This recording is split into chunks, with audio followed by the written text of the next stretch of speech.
ಒಂದಷ್ಟು ಉದ್ಯೋಗಗಳು ಸೃಷ್ಟಿಯಾಗೋದಕ್ಕೆ ಇದು ಅವಕಾಶ ಆಗುತ್ತೆ ಅಂತ ಟ್ರಂಪ್ ಹೇಳ್ತಾರೆ ಸರ್. ಅದು ಏಕ್ದಮ್ ಶುರು ಆಗ್ಬಿಡುತ್ತೆ ಸರ್ ಹಂಗೆ? ಅದು ಏಕ್ದಮ್ ಆಗಲ್ಲ, ಒಂದಿನ ಆಗಿಸ್ಬೇಕು ಅಂತ ಅವ್ರ ಆಸೆ. ಅವ್ರದ್ದು ವಾದ ಏನು, ಎಷ್ಟು ದಿನ ನಾನು ಹೀಗೆ ಬಿಟ್ಕೊಂಡು ಹೋಗ್ಬೇಕು ನನ್ನ ದೇಶನ ಅಂತ ಅವ್ರ ವಾದ. ನಮ್ಮಲ್ಲಿ ಯಾಕೆ ಉತ್ಪಾದನೆ ಆಗಬಾರ್ದು, ಯಾಕೆ ನಾನು ಯಾವತ್ತು ಹಂಗಾರೆ ಹೀಗೆ ಮಾಡ್ಕೊಂಡು ಹೋದ್ರೆ ನಾನು ಅಂತ ಅವ್ರದ್ದು ವಾದ.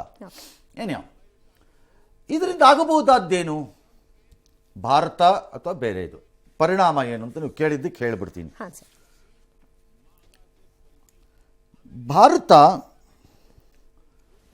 ಗುಡ್ ಅಂಡ್ ಬ್ಯಾಡ್ ಅಂತ ಹೇಳಿದೆ. ನಾವು ಬ್ಯಾಡನ್ನು ಮಾತ್ರ ನೋಡಬೇಕಾಗಿಲ್ಲ, ಗುಡ್ಡನ್ನು ನೋಡಬೇಕು. ಚೈನಾ 54%ಅಲ್ಲಿದ್ದಾರೆ. 34 ನೆನ್ನೆ ಹಾಕಿರೋದು, ಹಳೇದೊಂದು 20 ಇದೆ ಅವ್ರ ಮೇಲೆ ಆಗಲೇ, ಅದು 54ಕ್ಕೆ ಹೋಗುತ್ತೆ. Vietnam 46, Japan 24. ಯಾಕೆ ಹೇಳಿದೆ ಇವ್ರನ್ನ? Taiwan 32, super supply of semiconductors ಅವ್ರು ಅಲ್ಲಿಂದಾನೆ ಆಗ್ತಿರೋದವ್ರಿಗೆ. ಯಾಕೆ ಅವ್ರದ್ದು ಹೇಳ್ತಾ ಇದ್ದೀನಿ ಅಂದರೆ, ಅವ್ರನ್ನೇ ಬಿಟ್ಟಿಲ್ಲ ಇವರು ಪಾರ್ಟಿಗಳು. ಕಂಪ್ಯಾರಿಸನ್ಗೆ ಬನ್ನಿ, ಬಾಂಗ್ಲಾದೇಶ್ಗೆ 37, ಪಾಕಿಸ್ತಾನಕ್ಕೆ ಒಂದು 29 ಹಾಕಿದ್ದಾರೆ, ಮ್ಯಾನ್ಮಾರ್ಗೆ 44. ಇವೆಲ್ಲ ನಮ್ಮ ಜೊತೆ ಅಂದರೆ ಪಾಕಿಸ್ತಾನ, ಬಾಂಗ್ಲಾ, ಶ್ರೀಲಂಕಾ, ಮ್ಯಾನ್ಮಾರ್ ಇವರೆಲ್ಲ ಸ್ವಲ್ಪ ಮಟ್ಟಿಗೆ ಕಂಬೋಡಿಯಾ ಎಲ್ಲ ನಮ್ಮ ಜೊತೆ ಕೆಲವು ಕ್ಷೇತ್ರಗಳಲ್ಲಿ ಕಾಂಪಿಟೇಷನ್ಗೆ ಎಳೆದಿದ್ರು, ಲೈಕ್ ಜವಳಿ ಈ ರೀತಿ ಕ್ಷೇತ್ರಗಳಲ್ಲಿ. ಇವ್ರದ್ದು ಟ್ಯಾಕ್ಸೇಷನ್ ಹೈ ಇರೋದ್ರಿಂದ, ನಮ್ಮದು ಕಡಿಮೆ ಇರೋದ್ರಿಂದ ನಾವು ಅದರ ಲಾಭವನ್ನು ಪಡೆದುಕೊಳ್ಳಲು ಟ್ರೈ ಮಾಡಬೇಕೀಗ. ವಸ್ತ್ರ ಉದ್ಯಮಕ್ಕೆ ಬಹು ಉದ್ದಿಮೆಗಳು, ಜವಳಿ ಅಂದರೆ ಗಾರ್ಮೆಂಟ್ ಫ್ಯಾಕ್ಟರಿಗಳು ಭಾರತದಿಂದ ಹೊರಕ್ಕೆ ಹೋಗಿದ್ವು ಬಿಕಾಸ್ ಆಫ್ ಟ್ಯಾಕ್ಸೇಷನ್ ಪಾಲಿಸಿ, ತೆರಿಗೆ ಪ್ರಾಬ್ಲಮಿಂದ. ಬಾಂಗ್ಲಾದೇಶ್ಗೂ, ಪಾಕಿಸ್ತಾನಕ್ಕೂ, ಮ್ಯಾನ್ಮಾರ್ಗೂ, ವಿಯೆಟ್ನಾಂಗೂ ಹೋಗಿದ್ವು. ಈಗ we may bring it back, try ಮಾಡ್ಬೋದು ನಾವೀಗ. ಸೊ ಲಾಭ ಇದೆ ಇಲ್ಲಿ, ಲಾಸೂ ಇದೆ. ನಾನು ಲಾಸ್ ಇಲ್ಲ ಅಂತ ಹೇಳ್ತಿಲ್ಲ, ಹೊಡೆಸ್ಕೊಳತ್ತೆ ಏಟನ್ನ. ಜಾಸ್ತಿ ಆಗೋದ್ರಿಂದ ಫಾರ್ ಎಕ್ಸಾಂಪಲ್ ಕೆಲವು ಆಟೋಮೊಬೈಲ್ ಪಾರ್ಟ್ಸನ್ನ ಇಲ್ಲಿಂದ ಥ್ರೂ ಮಾಡ್ಕೊಡ್ತಿದ್ರು ಅಮೆರಿಕದಕ್ಕೆ, ಅದಕ್ಕೆ ಎಷ್ಟು ತಿಂತೀವಿ ಈಗ ನಾವು ಸರಿಯಾಗಿ. ಹಾಗಾಗಿ ಹೊಡೆತಾನೂ ಇದೆ. ಹಾಗಾಗಿ ಕೆಲವು ಕ್ಷೇತ್ರಗಳಿಗೆ ಹೊಡೆತವೂ, ಕೆಲವು ಕ್ಷೇತ್ರಗಳಿಗೆ ಬೆಣ್ಣೆಯೂ, ಇನ್ನು ಕೆಲವು ಕ್ಷೇತ್ರಗಳಿಗೆ ಸುಣ್ಣವೂ ಇದೆ ಇಲ್ಲಿ. ಇದು ಒಂದು ಕಡೆ ಲಾಭ.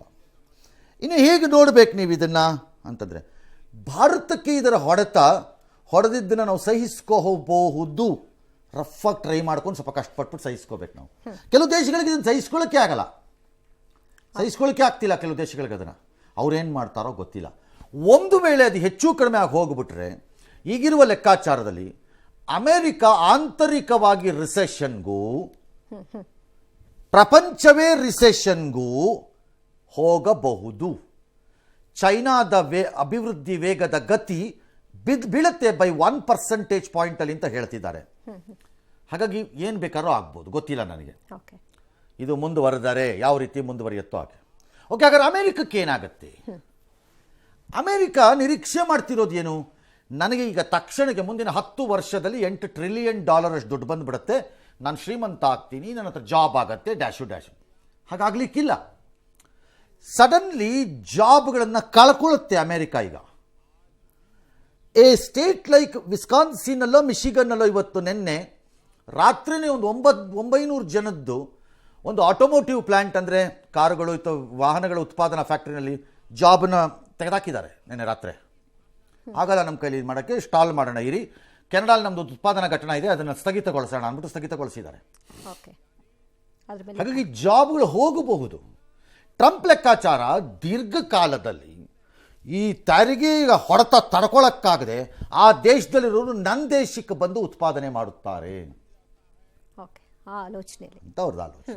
ಹಾಗಾಗಿ ನನಗೆ ಜಾಬ್ ಉತ್ಪಾದನೆ ಆಗುತ್ತೆ, ನನ್ನ ದುಡ್ಡು ನನ್ನ ಹತ್ರ ಉಳ್ಕೊಳ್ಳುತ್ತೆ, ನನ್ನನ್ನು ಮಿಸ್ಯೂಸ್ ಮಾಡೋಕ್ಕಾಗಲ್ಲ ಅಂತ ಇನ್ನು ಕೆಲವರ ತಂಪಿನ ಪ್ರಕಾರ ಲೆಕ್ಕಾಚಾರ.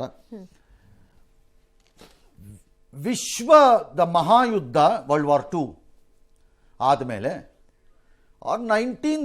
ಅದಾದಮೇಲೆ ಪೀಸ್ ಟೈಮಲ್ಲಿ ಬಿದ್ದಂಥ ಮಹಾನ್ ತೆರಿಗೆ ಹೊಡೆತ ಈ ಥರದ್ದು ಅಂತಂದರೆ ಇದು 2ನೇ ಬಾರಿ. If you go back to 1930s of American great recession ಟೈಮ್ಗೆ, it's unbelievable. American great recession time ಅದು ಆ ಪೀರಿಯಡಲ್ಲಿ. ಆಗಲೂ ಇದೇ ಥರ ಟ್ಯಾರಿಫ್ಗಳು, ಸುಂಕಗಳು ಬಿದ್ದೆ ಹೊಡೆಸ್ಕೊಂಡಿದ್ರು, ಈಗಲೂ ಹೊಡೆಸ್ಕೊಂಡಿದ್ದಾರೆ, ಅದು ಹೊಡೆದಿದ್ದಾರೆ ಎಲ್ಲರಿಗೂ. ಇದು ಶಾಂತಿಯ ಸಮಯದಲ್ಲಿ ಬಿದ್ದಿರುವ ಅತಿ ದೊಡ್ಡ ತೆರಿಗೆ ಇದು ಪ್ರಪಂಚಕ್ಕೆ. ಭಾರತದಲ್ಲಿ ಇನ್ನೂ ಯಾರಿಗೂ ಹೊಳಿತಾ ಇಲ್ಲ ಓಕೆ. ಇದು ಹೇಗೆ ಹೊಡೆಯುತ್ತೆ ಏಟನ್ನ ಅಂತ. ಯಾಕಂದರೆ ನಮ್ಮ ದೇಶದಲ್ಲಿ ಲೆಕ್ಕಾಚಾರ ಏನು, ಅಣ್ಣ ಆ ಗೃಹಲಕ್ಷ್ಮಿ ಕಾಸೆ ಹಾಕಿಲ್ವಲ್ಲ ಅಣ್ಣ, ಅಕ್ಕಿ ಬಂದಿಲ್ವಲ್ಲ, ಓಕೆ ಕೊಟ್ಟೇ ಇಲ್ಲ, ಕರೆಂಟ್ ಆಮೇಲೆ ಏನಂದ ಬುಸ್ದು ತೆಗೆದಾಕ್ಬಿಡ್ತಾನಂತೆ, ಬುಸ್ದು ಕರೆಂಟ್ ಕೊಡ್ತಾ ಇದ್ದಾರೆ, ನಾವು ಅಲ್ಲಲ್ಲಿ ಈ ಸ್ವಲ್ಪ ಜಾಸ್ತಿ ಲೆವೆಲಲ್ಲೇ ಇದ್ದೀವಿ. ಮಾಡ್ತಾರಂತೆ. ಇನ್ನೂ ನಮಗೆ ತಗಲ್ಕೊಳ್ಳೋವರೆಗೂ ನಮಗೇನು ಸಂಬಂಧವೇ ಇಲ್ಲ ಅನ್ನೋಂಗೆ ಇರ್ತೀವಿ. ನಮಗೆ ರಪ್ಪಂತ ಹೊಡೆದ್ರೆ ಮುಖಕ್ಕೆ ಇದು ಹಿಂಗೆ ಮಾಡ್ಬಿಟ್ರು ಅಂತ ಬರ್ತಾರೆ ಅದೆಲ್ಲ. ಮತ್ತೆ ಇನ್ನೂ ಯಾರನ್ನ ಮೇಲೆ ಹಾಕೋದು. That is the problem, we can't help. ಹಾಗಾಗಿ ಅಮೆರಿಕಕ್ಕೆ ಒಂದು ಸಮಸ್ಯೆ ಇದೆ, ಗೊತ್ತಿಲ್ಲ ದೀರ್ಘಕಾಲದಲ್ಲಿ ಲಾಭ. ಭಾರತಕ್ಕೆ ಸಮಸ್ಯೆ ಇದೆ, ದೀರ್ಘಕಾಲದಲ್ಲಿ ಏನಾಗುತ್ತೋ ಗೊತ್ತಿಲ್ಲ. ನಾವು ಮೋಸ್ಟ್ಲಿ ನಾವು ರಿಪೇರಿ ಮಾಡ್ಕೋತೀವಿ ಅಂತ ಕಾಣುತ್ತೆ. ಬಟ್ ಪ್ರತಿಪಕ್ಷಗಳಿಗೆ ಮಾತ್ರ ಹಬ್ಬ. ಅಣ್ಣ ಮೋದಿ ಹೆಂಗೆ ನಿನ್ನ ಫ್ರೆಂಡ್ ಹೆಂಗ ಫ್ರೆಂಡು ಅಂತ ಫುಲ್ ತಪ್ಕೊಂಡು ಮಾಡ್ತಿದ್ದೆ. ಕೊಟ್ಟಿದ್ದೆ ಕೈ ಕೊಟ್ರಲ್ಲ ಅವ್ರ ಕೈ. ಕೊಟ್ಟಲ್ಲಪ್ಪ ಕೈನಾ, ಎಲ್ಲಪ್ಪ ನಿಮ್ಮ ಫ್ರೆಂಡ್ಶಿಪ್ ಅಂದ್ಕೊಂಡು ಲೇವಡಿ ಮಾಡೋಕ್ಕೆ ಜಾಗ ಸಿಕ್ಕತ್ತಷ್ಟೆ. ಆದರೆ ಅದು ರಾಂಗ್. ಅದು ಯಾಕಂದರೆ ಟ್ರಂಪ್ ಮೋದಿ ಒಬ್ಬರೇ ಅಲ್ಲ, ಊರಲ್ಲಿ ಇರೋರ್ನೆಲ್ಲ ಸೇರಿಸ್ಕೊಂಡು ರುಬ್ಬಿದ್ದಾರೆ.